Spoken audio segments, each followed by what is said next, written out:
1985, the long hunt for Noah's Ark takes a sudden turn when a 4,000-year-old clay tablet is discovered in the attic of a British Air Force veteran. 80 feet below a volcanic hillside in eastern Turkey, radar waves passed through soil that had not been disturbed in thousands of years.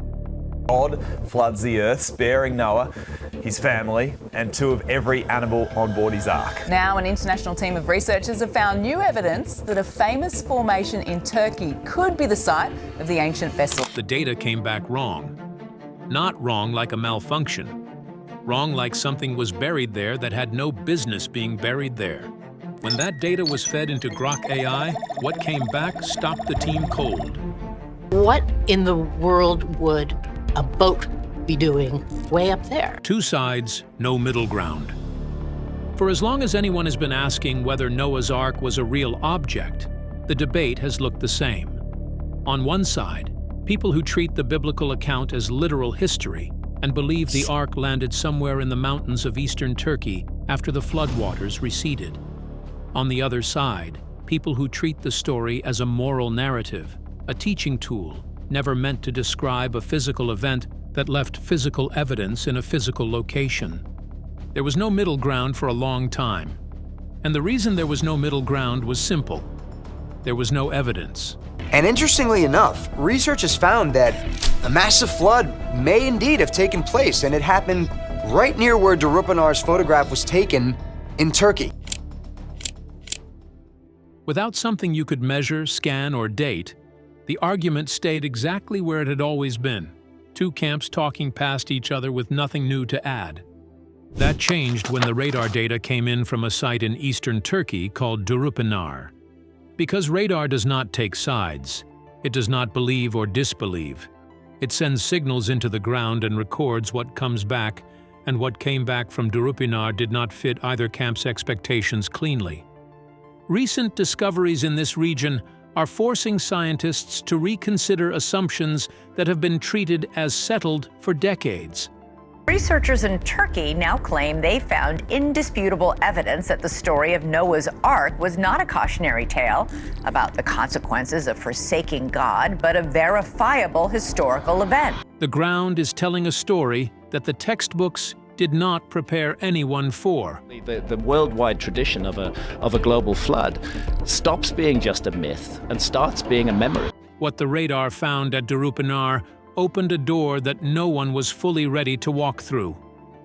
The shape on the hillside.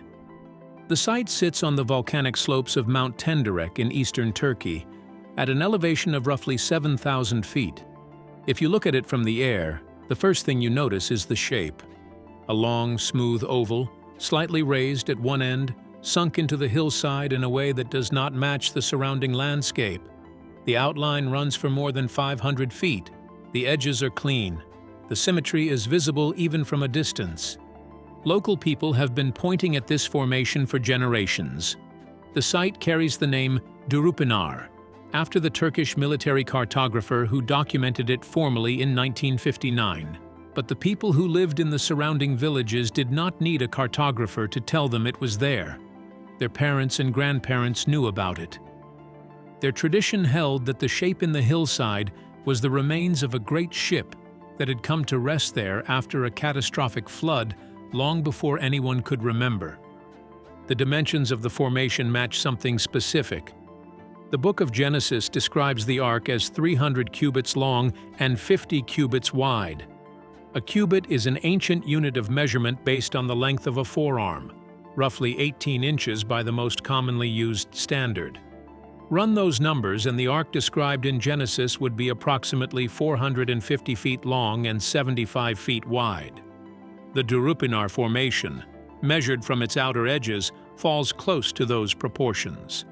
Close enough that the match is not easy to explain away as coincidence, and not so exact that it settles the question on its own. What the dimensions alone could not determine was what was underneath the surface. The shape was visible. The size was measurable. What the ground held beneath the soil was not something you could determine by looking at it from above. That question waited for technology that did not exist in 1959 to come and answer it. What the scans revealed. Dr. Andrew Jones did not go to Durupinar expecting to find anything remarkable. His team brought ground-penetrating radar equipment to the site with a straightforward goal: run the scans, confirm that the formation was a natural result of volcanic activity and erosion, and close the question with data instead of argument. Ground-penetrating radar works by sending pulses of electromagnetic energy into the ground and measuring how those pulses bounce back. Different materials reflect the pulses differently. Solid rock reflects one way. Loose soil reflects another. Air pockets reflect another. The returning data builds a picture of what is beneath the surface without requiring anyone to dig a single shovel into the ground. When the equipment was run across the Durupinar formation, the team expected to see what you see under a natural geological feature: chaotic returns, irregular layering, random patterns of broken stone and compressed volcanic material, the visual signature of something shaped by pressure and erosion over thousands of years with no particular order to it. What came back was the opposite of that.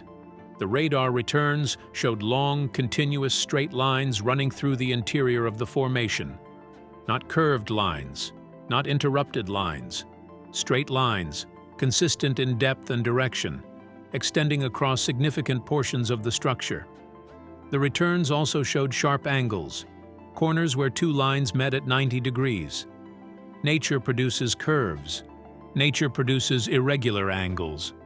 Nature does not, under any known geological process, produce repeating right angles in a buried formation on a volcanic hillside. There was more.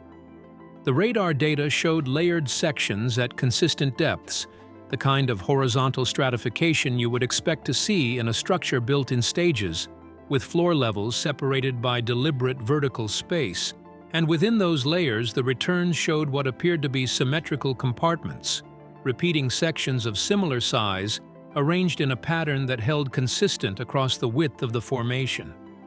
Grok analyzed the radar data and concluded that the underground signals from the Durupinar formation do not match natural geological processes.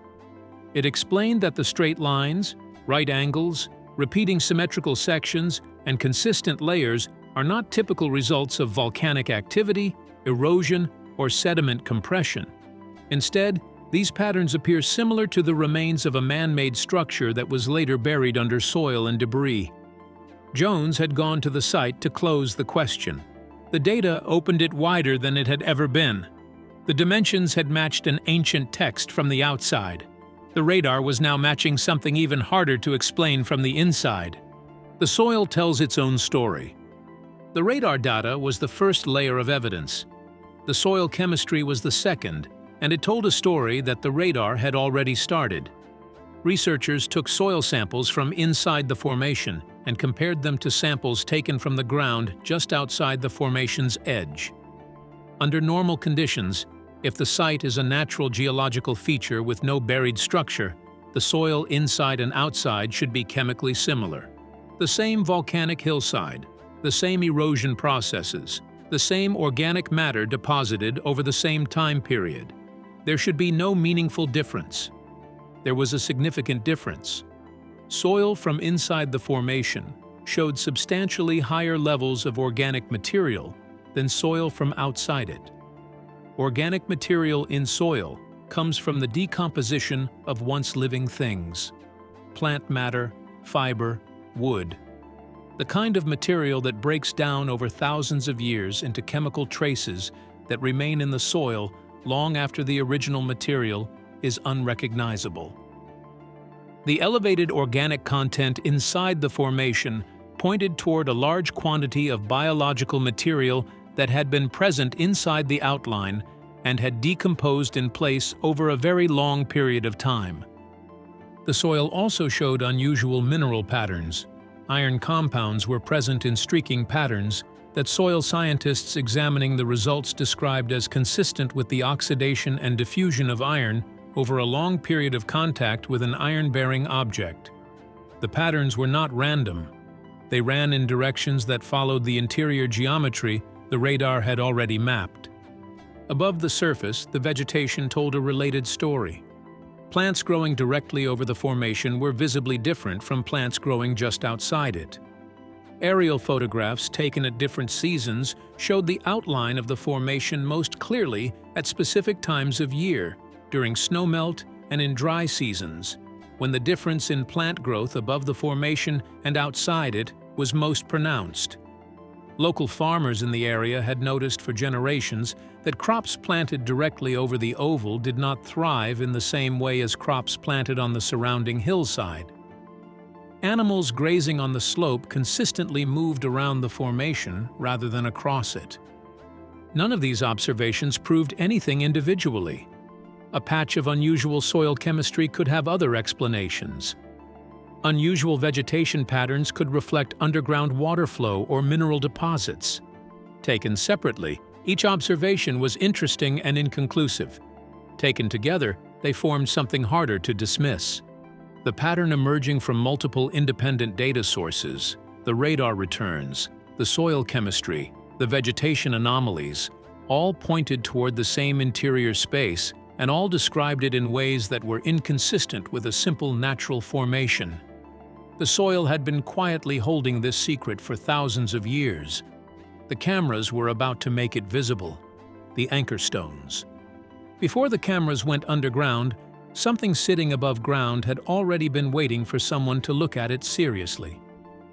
In villages near the Durupinar site, local people had for generations used large standing stones as boundary markers and gathering points.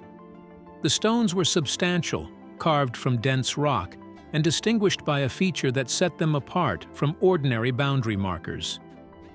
Each one had a large hole bored through its upper section. Round, deliberate holes, clearly worked by human hands, positioned near the top of each stone. The local tradition about these stones was specific. They were anchor stones, massive weights used to stabilize a very large vessel against strong currents by trailing behind it on ropes or chains. The holes allowed the ropes to be attached. The weight of the stones would drag behind the vessel and slow its movement, preventing it from being pushed sideways by the force of moving water. Several of the stones carried markings that had not been fully translated. The markings were not medieval script. They were older, and researchers who examined them noted similarities to early symbolic writing systems without being able to make a definitive identification. Skeptics pointed out that large stones with holes are not unique to this region, and that the stones could easily be medieval grave markers, which also sometimes feature carved holes. The counter-argument was not about the stones in isolation, it was about the stones in context.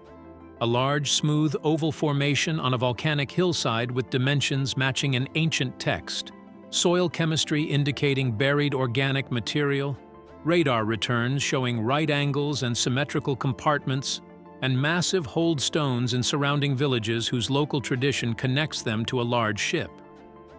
Any single element could be explained away. The collection of elements pointing in the same direction was harder to address.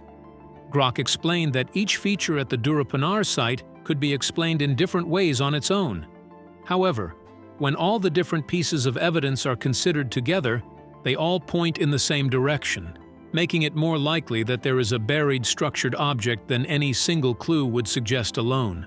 The stones had been standing in those villages for longer than anyone could trace. They had been waiting for the right question to be asked about them. The Bohr cameras were about to ask the deepest question yet: what the cameras found underground. Radar data suggested the team should proceed to the next stage of testing. Boreholes were drilled into the most anomalous signal zones within the formation, and small cameras were lowered to capture images of what lay beneath the surface. The footage did not match expectations for natural geology. Instead of broken rock or irregular soil layers, the cameras revealed structured spaces with sharp edges. Some areas formed repeating geometric shapes, with surfaces that appeared unusually smooth and consistent. Horizontal lines appeared at steady intervals, too regular to be explained by erosion or long-term geological pressure. In several sections, dark fibrous material was found pressed against the walls and floors of the cavities. Based on earlier soil chemistry results, this material may be linked to decomposed organic matter, possibly wood compressed over thousands of years. Its presence inside structured spaces added another layer to the findings. As the footage was reviewed, the lead researcher grew more cautious in describing the results. The official interpretation avoided strong claims, but acknowledged that the observed features were difficult to explain using standard geological models.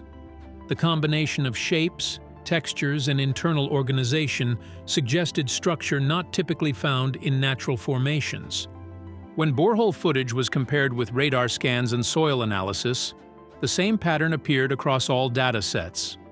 Radar results indicated right angles and symmetrical compartments. Soil analysis revealed unusual organic signatures. Cameras now showed what appeared to be enclosed, structured cavities. Together, the data pointed toward a possible large man-made structure, rather than a natural formation. Still, the scientific position remained cautious. More testing was required before any conclusion could be confirmed. Natural explanations had not been fully ruled out, though they were becoming harder to reconcile with the full dataset. The site lies on a volcanic hillside at roughly 7,000 feet. Its shape has long attracted attention because it resembles descriptions found in ancient flood narratives. That connection remains unproven and controversial, but continues to draw interest. What is clear is that the data has not resolved the question. Instead, it has narrowed it. Something unusual lies beneath the surface, and each new layer of evidence reduces uncertainty about possible explanations. Further excavation and verification efforts are planned to clarify the structure and determine its origin with greater confidence before any formal conclusions are reached, pending additional drilling and independent review by external geological teams and research institutions in the coming months. The man nobody listened to. In the 1970s, a man named Ron Wyatt saw a photograph in Life magazine and could not let go of what he saw. Wyatt was a nurse from Tennessee. He had no formal training in archaeology, no academic credentials, and no institutional backing. What he had was a conviction that the formation in the photograph was exactly what the local tradition said it was.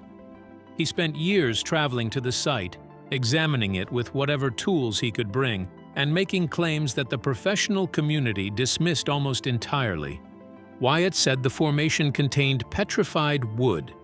He said he had found iron fasteners, metal fittings consistent with large-scale wooden construction. He described rib-like structures running through the interior at regular intervals. He connected the anchor stones in the nearby villages to the site and argued that the whole picture was coherent if you were willing to look at it as a whole rather than picking at each element in isolation. The response from credentialed researchers was consistent. Wyatt was described as a sincere amateur who was reading scripture into rocks. His methods were not controlled. His evidence was not documented to any standard that archaeology would accept. His conclusions were shaped by what he wanted to find rather than by what a neutral observer would conclude from the data. The Seventh-day Adventist Church, which was his own denomination, formally stated that his claims were not credible. 50 years after Wyatt first stood on that hillside, a team with ground-penetrating radar, bore cameras, soil analysis equipment, and AI data processing tools arrived at the same site and started confirming the things he had pointed at. The symmetry he described is in the radar data. The organic material he argued for is in the soil chemistry. The interior structure he insisted was there is in the bore camera footage.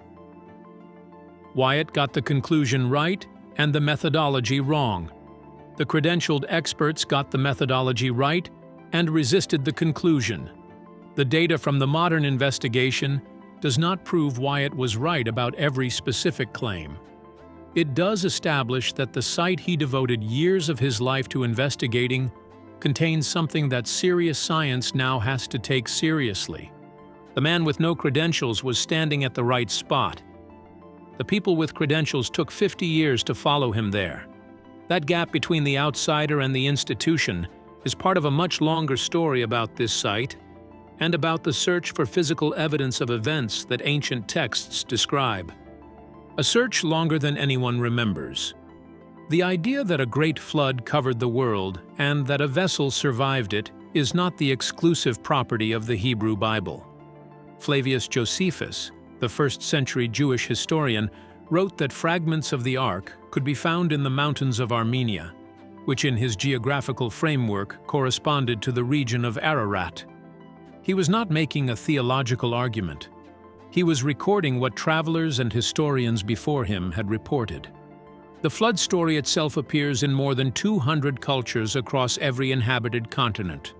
The Babylonian epic of Gilgamesh includes a flood narrative with details so close to the Genesis account that when the tablet was first translated in the 1870s, the scholar who decoded it reportedly had to leave the room to recover from the shock of what he was reading.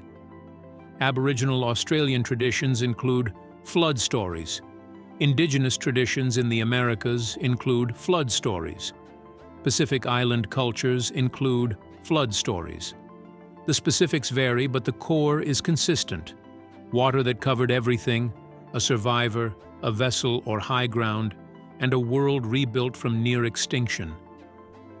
The standard academic explanation for this convergence is cultural coincidence, the natural tendency of human memory to preserve stories about extreme weather events that affected local populations. Floods happen. People remember them. The stories spread. The alternative reading, which the Durupinar data makes more pressing, is that 200 cultures are preserving the same memory because they all descend from populations that experienced the same event. Medieval travelers reported wooden beams emerging from glaciers on Mount Ararat during warm summers, preserved by high-altitude cold. In World War I, military pilots claimed a ship-like structure in melting ice. A Russian expedition was said to investigate, but records vanished during the Bolshevik Revolution. Cold War rumors mentioned classified satellite images showing an anomaly, never officially declassified yet. Each of these threads leads somewhere and then stops. The evidence is fragmentary. The documentation is incomplete. The official responses are either dismissive or unavailable.